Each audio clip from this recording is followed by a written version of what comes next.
ধানের ভারে যেন নুয়ে পড়েছে শীষ, দেখলেই বোঝা যায় ফলন হয়েছে ভালো।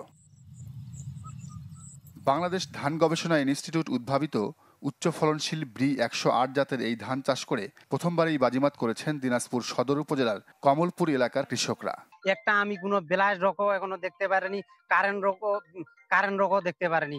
আমার ধান একটা ঝিকঝিক, কোনো রোগ বালাই নেই। আমাদের খাদ্য উৎপাদনে এবং দারিদ্র দূরীকরণে ১০৮ জাতটি খুব বাংলাদেশে অনন্য ভূমিকা পালন করবে এবং খুবই আশাতীত ফলন হবে। দিনাজপুর জেলায় আসি, এই ধান কাটতেছি আমি। এত বাম্পার ফলন এই ধানের আমি কোথাও দেখিনি।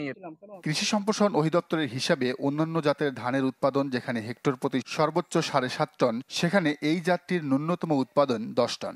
স্বল্পমেয়াদী এই ধানের রোগবালাই প্রতিরোধী ক্ষমতা থাকায় সাশ্রয় হচ্ছে উৎপাদন ব্যয়ও, ফলে দিনকে দিন বাড়ছে চাহিদা। ধান তো মেলা আবাদ কিছু, কিন্তু এরকম ধান হয়নি।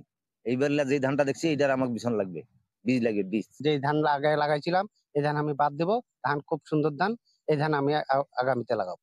ব্রি ১০৮ জাতের ধান শুধু ফলন বেশি দেয় তা নয়, এটির পুষ্টিগুণ আর স্বাদও অনন্য।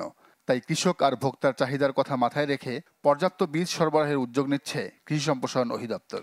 আচ্ছা, এটা সম্প্রসারণের জন্য আমরা স্থানীয় কৃষকদেরকে এটা দেখাচ্ছি। তারা এই ধানটা দেখে খুবই আকৃষ্ট হচ্ছেন। তারা চাচ্ছেন যে এই বীজটা আমরা যে কৃষক এটা আবাদ করেছেন তাকে আমরা বলেছি এই বীজটা রাখতে।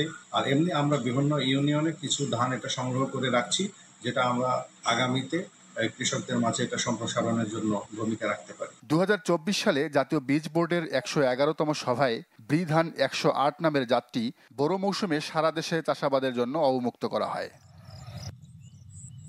Desk report, channel 24।